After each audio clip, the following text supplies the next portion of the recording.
قرآن مجید فرقان حمید میں اللہ تبارک و تعالی نے فرمایا ہے اپنے بندوں کو اپنی عبادت کی طرف توجہ دلائیے، اپنے بندوں کے دلوں میں عبادت کا شوق، ذوق اور نظریہ پیدا فرمایا ہے۔ فرمایا یا ایھا الناس اعبدوا ربکم الذی خلقکم، اے ایمان والو، اے لوگو، اپنے اس رب کی عبادت کرو جس نے تمہیں پیدا کیا ہے،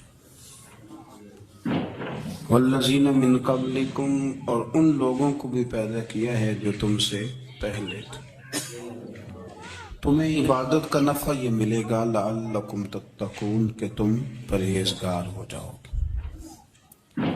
عبادت اس لیے کیا کرو کہ اللہ نے تمہیں پیدا کیا، اور اس لیے کہ تم سے پہلے لوگوں کو بھی اللہ نے پیدا کیا ہے۔ اور پھر ارشاد فرمایا کہ الذی جعل لکم الارض فراشا، وہی رب ہے جس نے تمہارے لیے زمین کو فرش بنایا ہے، والسماء بناء، اور آسمان کو چھت بنایا، وانزل من السماء ماء فاخرج به من الثمرات رزقا لکم، زمین کو فرش بنایا، آسمان کو چھت بنایا، پھر آسمان سے پانی برسایا جس کے ذریعے پھل نکالے، اور وہ بھی کسی اور کے لیے نہیں، رزقا لکم، تمہارے رزق کے لیے، وہ بھی تمہارے رزق کے لیے۔ یہ ساری نعمتیں تمہیں دی ہیں، اب فلا تجعلوا للہ اندادا، اب تم اللہ کے ساتھ کسی کو شریک نہ بناؤ، وانتم تعلمون، تم جانتے بھی ہو، تمہیں خبر بھی، تمہیں پتہ ہے کہ عبادت اللہ کی کرنی چاہیے، تمہیں پتہ ہے کہ نماز پڑھنی چاہیے، تم جانتے ہو کہ نوافل ادا کرنی چاہیے، تمہیں پتہ ہے کہ سجدے آنکھیں بند کر کے جھوٹ کی زندگی جی کے، اپنے ساتھ بددیانتی کر کے، دھوکہ دے کے، اپنے آپ کو دائیں بائیں، اپنے آپ کو کہیں مصروف رکھ کے کچھ وقت ضائع تو کر لیتے ہو، پر تمہیں پتہ تو ہے نا کہ عبادت اللہ کی کرنی، تمہیں اس کی خبر ہے۔ فرمایا اس رب کی، دیکھیں نا، انسان پر اگر کوئی شخص نیکی کر دیتا ہے، احسان کر دیتا ہے، تو انسان اس کے سامنے پھر گردن نہیں اٹھا سکتا، یار یہ میرے مشکل وقت کا دوست ہے، اس نے میرے ساتھ نیکی کی، کبھی بھی گردن نہیں اٹھائے گا، جھکا کے رکھے گا۔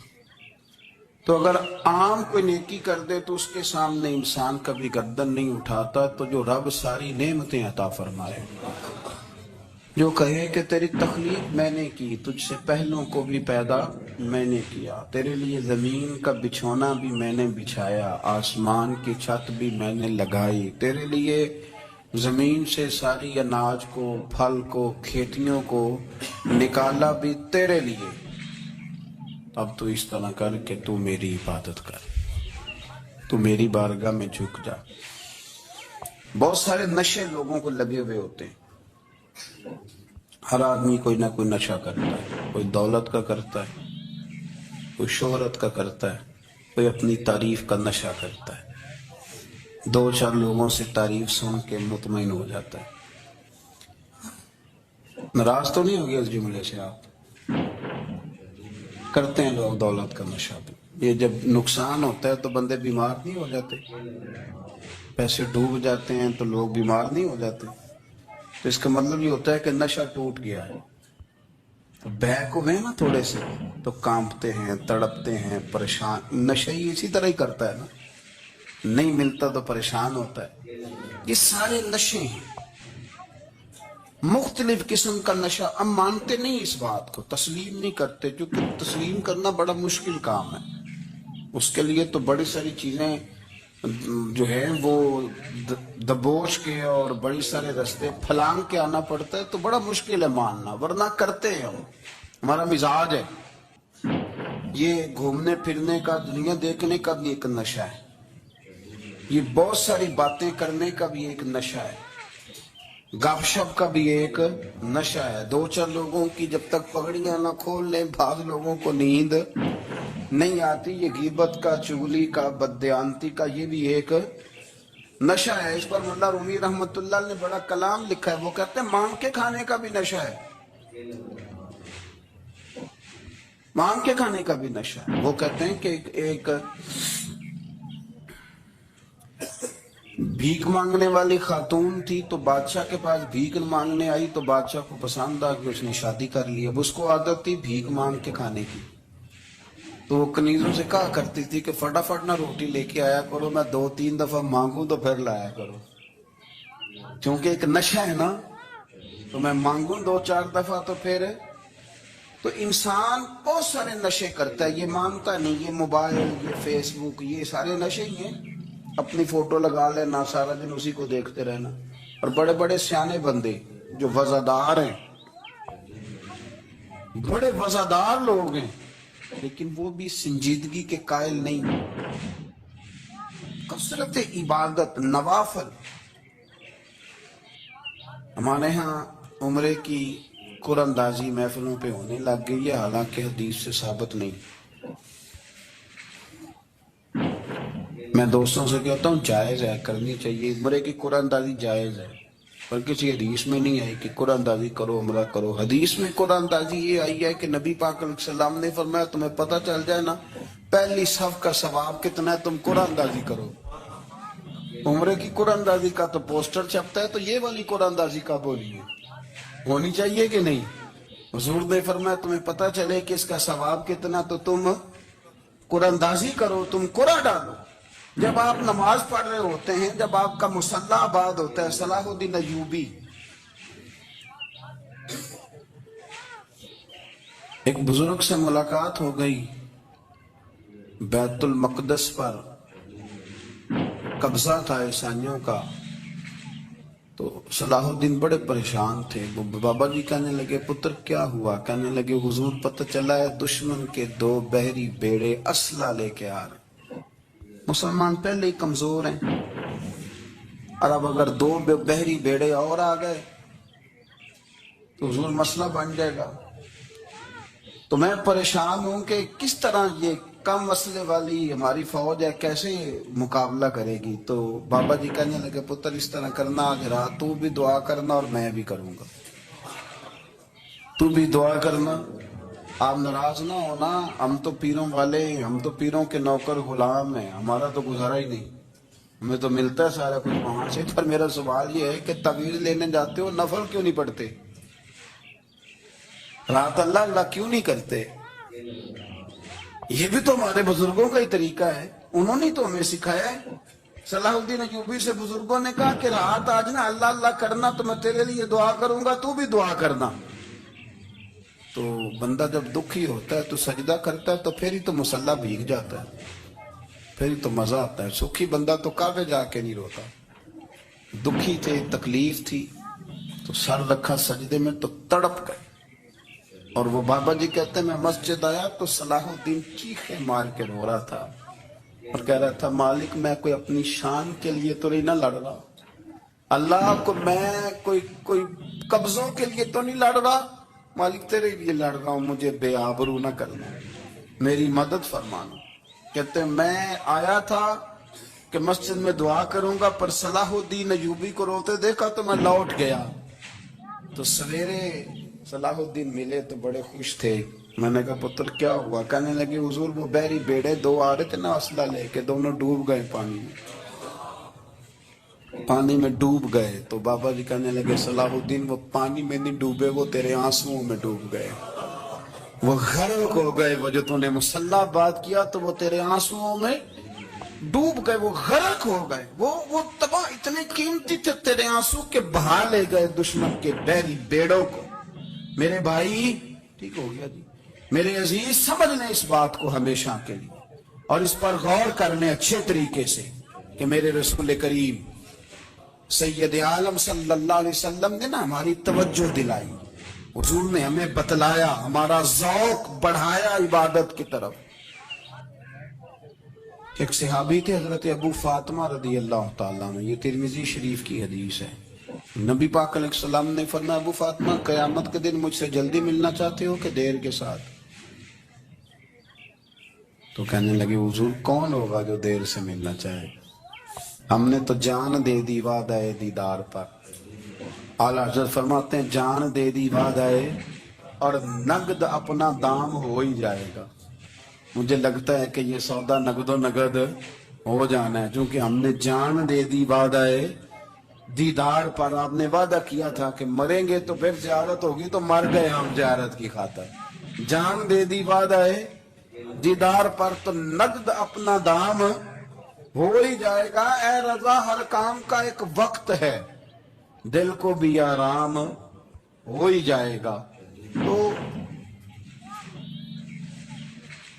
حضرت ابو فاطمہ رضی اللہ تعالیٰ عنہ سے نبی پاک صلی اللہ علیہ وسلم نے فرمایا جلدی ملنا چاہتے ہو کہ دیر سے؟ اس کی حضور فٹافٹ ملنا ہے، میں نے قیامت کے دن آپ سے جلدی ملنا ہے. تو نبی پاک علیہ السلام نے فرمایا پھر اس طرح کرنا، دنیا میں رہ کے سجدے زیادہ کرنا، پھر سجدے زیادہ کرنا، قیامت میں ملاقات جلدی ہو جائے، قرب ملے گا تمہیں. اپنے بچوں کے اندر دیکھیں نا، ہم شوق پیدا کرتے ہیں، ہمیں صحیح لفظ نہیں بولنے آتے پر ہم بچوں میں شوق پیدا کرتے ہیں کہ پتر ڈاکٹر بن جائے گا تو بڑا نفع کرے گا، تو لوگوں کی خدمت کرے گا، ملک و ملت کی خدمت کرے گا، تیرے ابا کا نام روشن ہوگا، تیرے دادا کی تعریفیں ہوں گی. ہم یہ ذوق پیدا کرتے ہیں. ہم اپنے نوجوانوں کے اندر یہ فکر پیدا کرتے ہیں، انہیں ہم سمجھاتے ہیں کہ میاں جب تم پڑھو گے، محنت کرو گے تو فلاں آدمی کی طرح تمہارا نام ہوگا. یہ جتنا ذوق ہم بچوں کے اندر ان چیزوں کا پیدا کرتے، ہمیں حکم ہے کسی طرح ہم ذوق پیدا کریں کہ پتر نماز پڑھے گا تو اللہ راضی ہو جائے، تو سجدہ کرے گا. دیکھیں نا میرے رسول کریم علیہ السلام نے فرمایا 7 سال کے بچے کو مسجد لے کے جاؤ، یعنی اسے شوق دلاؤ، اس کے اندر یہ خاصیت پیدا کرو کہ اس کا دل کرے مسجد میں جانے، اس کے اندر یہ خصوصیات لاؤ کہ وہ ہمارے ہاں نا ہر چیز کو پرموٹ کیا جا رہا ہے، ہر چیز یعنی سر سنگیت سکھانے کے لیے اکیڈمیاں بن گئی، ہر شے پرموٹ ہو رہی ہے. عبادت کا جذبہ کم ہوتا جا رہا ہے، اللہ کا ذوق ہمارے اندر نہیں رہا. اور اتنا مشکل ہم نے اپنے لیے بنا لیا ہے کہ وہ بندہ جو بڑی زبردست مذہبی گفتگو کر رہا تھا اور تگڑی بات کر رہا تھا، کیا بات ہے، لیکن نماز کے بارے میں کمزوری دکھا جاتا ہے، نوافل کے بارے میں وہ چپکے سے نکل جاتا ہے. امام احمد بن حنبل رحمۃ اللہ تعالی علیہ، مسند امام احمد بن حنبل 14 جلدوں میں ہے مارکیٹ میں، اور مجھے تو خیر پسند ہی بڑی ہے، میں نے کئی دفعہ پڑھی ہے. اور کیا بات ہے امام احمد بن حنبل، کیسے تگڑے قسم کے محدث تھے، اور اللہ نے کتنا انہیں اعزاز عطا فرمایا ہوا. یہ کوڑے بھی کھاتے تھے دین کی خاطر، سارا کرتا لہو سے بھر بھی جایا کرتا. بڑا اعزاز والا شخص تھے، بڑے اعزاز والے. حدیثیں جمع کرنا، حدیثیں لکھنا، حدیث پڑھانا، سارا دن رہتے تھے. کہہ سکتے تھے کہ میں کر تو رہا ہوں کام، اور حدیث بھی موجود ہے کہ عالم عابد سے افضل ہوتا ہے، پر اس کے باوجود امام احمد بن حنبل رحمۃ اللہ علیہ 300 نفل فرض نمازوں کے علاوہ پڑھا کرتے تھے. 300 نوافل روز پڑھا کرتے تھے. ان کے بیٹے نے کہا ابا جی مکان خریدنا ہے تو جگہ کہاں کر کے لوں، بہت ساری آبادیاں. تو فرمایا پتر وہاں لینا جہاں مسجد قریب ہو. میرے رسول کریم سید عالم صلی اللہ علیہ وسلم اتنا پسند کرتے مسجد کو، اتنا پسند کرتے نماز کو، کہ رسول کریم صلی اللہ علیہ وسلم تہجد کی نماز بھی پڑھتے، پھر حضور فجر کی نماز بھی پڑھتے. نبی پاک وتر کو الگ کر کے پڑھتے، عشاء کے ساتھ نہیں پڑھتے. یہ تو ہم اس لیے اجازت دی ہمارے بزرگوں نے کہ بعد میں اٹھے گا کون علیحدہ وتر پڑھنے کے لیے، عشاء کے ساتھ پڑھ لے. وتر پڑھتے، تہجد پڑھتے، فجر پڑھتے، اشراق پڑھتے، چاشت پڑھتے، پھر مغرب کی نماز کے بعد 6 رکعت اوابین پڑھتے، پھر رات کو صلاۃ اللیل پڑھتے. سیدہ عائشہ صدیقہ کہتی ہیں زمانہ سو جاتا اور میرے رسول مصلی بچھا کے کھڑے ہو جاتے. او یار کھیتی باڑی کر کے نہیں، محنت مزدوری کر کے نہیں. جناب عائشہ کہتی ہیں میں یہ بھی دیکھتی کہ حضور ایک آیت شروع کرتے تو ساری رات اسی کو پڑھتے، اور میری نظر جاتی تو قدم مبارک پہ ورم آ جاتا. یار نماز پڑھ پڑھ کے، اتنی مشقت کر کے، اتنی جد و جہد کر کے ورم آ گیا، یا رسول اللہ اتنی محنت کیوں کرتے ہو؟ فرمایا افلا اکون عبدا شکورا، کیا میں اپنے رب کا شکر گزار بندہ نہ بنوں؟ اور فرمایا اس طرح نہ ہو کہ تم کسی کے آپ کھول نہ نکلو تو تمہارے پہلے کھول جائیں۔ یہ جو ذوق ہے نا، یہ ختم کریں، چھوڑیں، مطلب آپ کس چکر میں پڑے ہوئے ہیں؟ اتنی زیادہ توجہ کرنے کی کیا ضرورت ہے؟ نے کام سے کام رکھیں، اس میں بندہ تھوڑا سا نا آسان رہتا ہے۔ یہ جو بہت زیادہ ٹٹولنے والے لوگ ہوتے ہیں نا، وہ بےچارے پھر عمر ٹٹولتے ہی گزار دیتے ہیں، اس لیے کہ مزاج ہی بہت پکا ہے، گوری کا منہ کھول کے اندر تک ہاتھ ڈالنا، تو پھر کئی دفعہ سامنے سے بچھو بھی لڑ جاتا ہے، خرابی ہوتی ہے۔ تو جاسوسی کی جاتی تھی، اس نے بھی جاسوس بھیجے، کیونکہ قبیلوں کے لوگ تھے، کچھ مسلم کچھ کافر، پہچانے نہیں جاتے تھے لوگ، تو کچھ لوگ اس نے بھیجے، انہوں نے آ کے نا تحقیق کی، ریسرچ کری کہ آخر ماجرا کیا ہے۔ تو واپس جا کے انہوں نے رپورٹ دی نا روم کے بادشاہ کو، اس رپورٹ کا ایک جملہ بڑا شاندار ہے، وہ کہنے لگا بادشاہ ہمیں مسلمانوں کی کوئی سمجھ نہیں آئی، ہمیں کوئی سمجھ نہیں۔ انہوں نے کہا بھی کیوں نہیں سمجھ آئی؟ کہنے لگے یار عجیب بندے ہیں، جب رات مصلے پہ بیٹھتے ہیں تو یوں لگتا ہے ان کا دنیا سے رشتہ ہی کوئی نہیں، کوئی کسی کو نہیں جانتا، کوئی اپنے دکھ سنا کے رو رہا ہے، کوئی اپنی بات کر کے رو رہا ہے، لگتا ہے کہ ان کا کوئی رشتہ ہے ہی نہیں جب مصلے پہ بیٹھتے ہیں۔ اور فرمایا جب سویرے یہ جہاد کرنے نکلتے ہیں تو لگتا ہے ان سے زیادہ دلیر ہی کوئی نہیں۔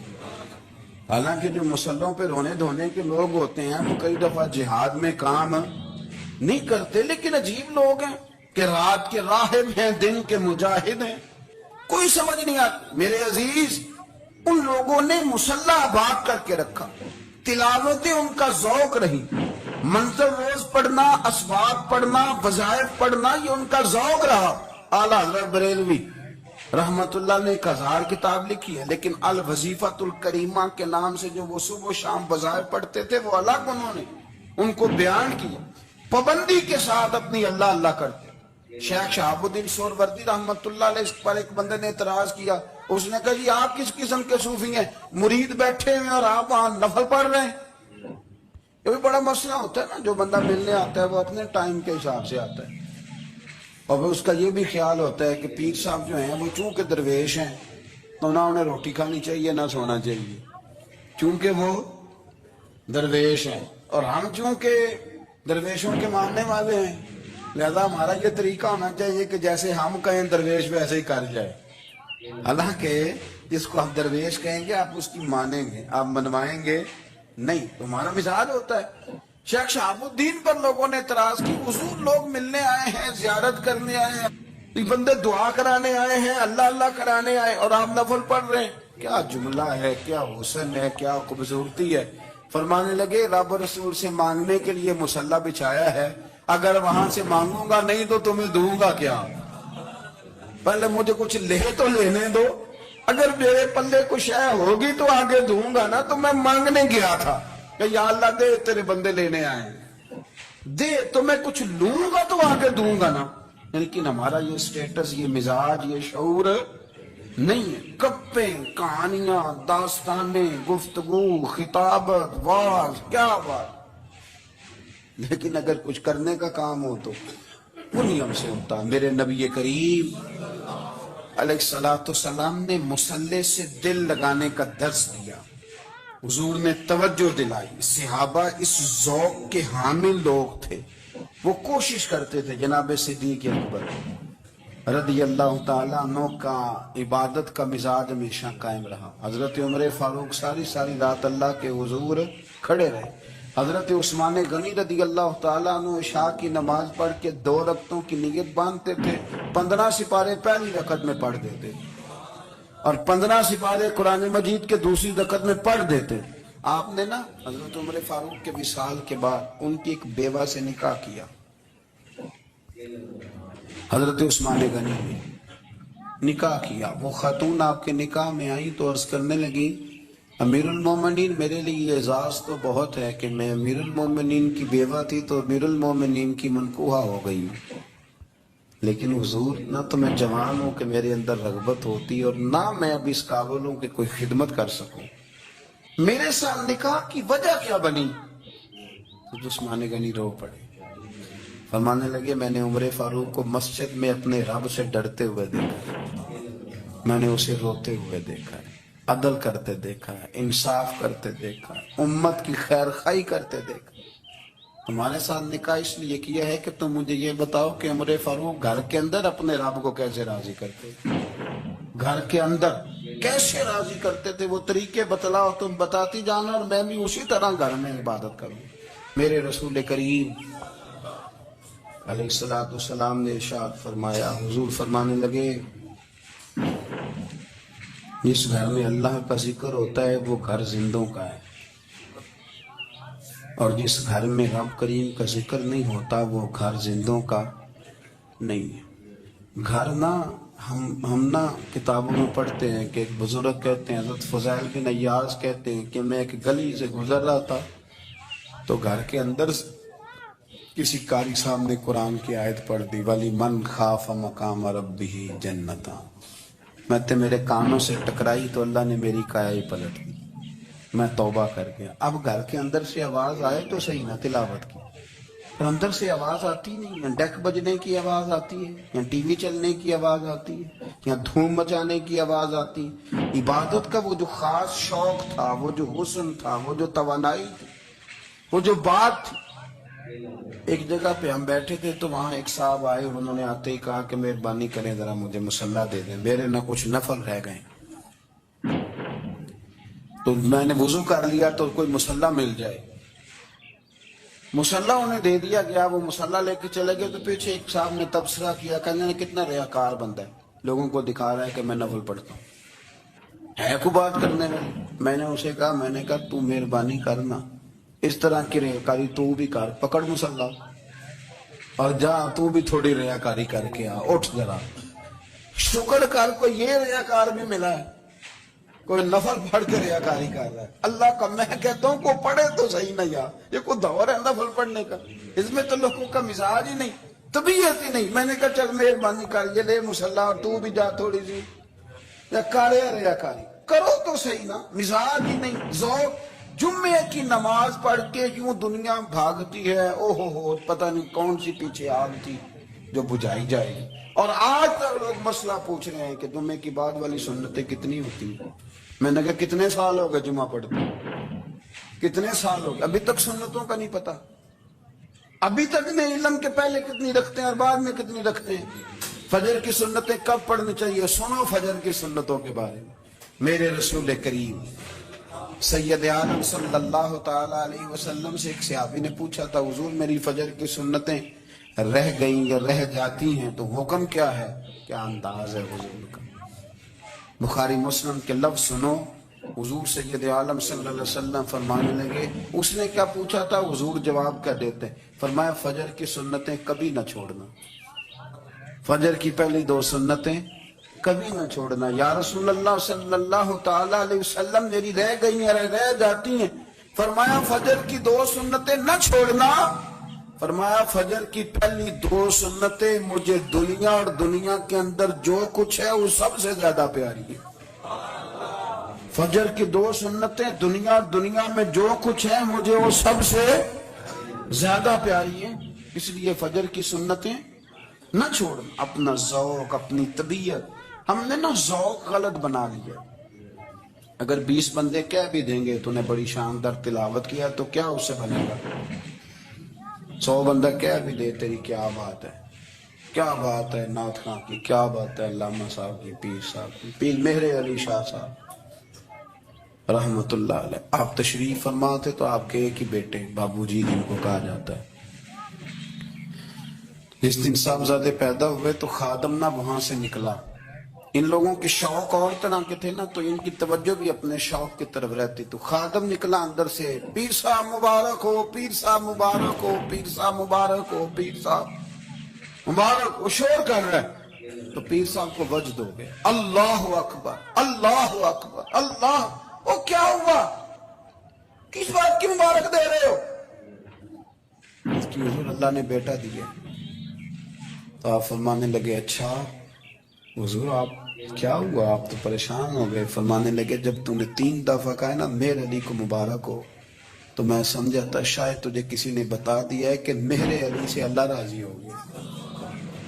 میں سمجھا تھا کہ شاید تم یہ خبر لے کے آیا ہے کہ کسی نے بتایا ہے کہ مجھے آج خبر ملی ہے کہ مہر علی سے رب اچھا پتر ہوا ہے، الحمدللہ اللہ کا شکر ہے، پر میرے لیے مبارک کا دن وہ ہوگا جب میرا رب کہے گا کہ میں مہر علی سے راضی ہوں، میرے محبوب کہیں گے کہ میں مہر علی سے۔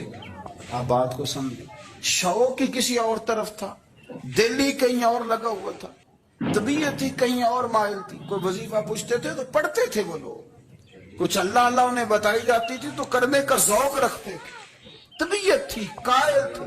حضرت ربیع کہتے ہیں میں بڑی دور سے سفر کر کے گیا حضرت اویس کرنی سے ملنے، بڑی دور سے،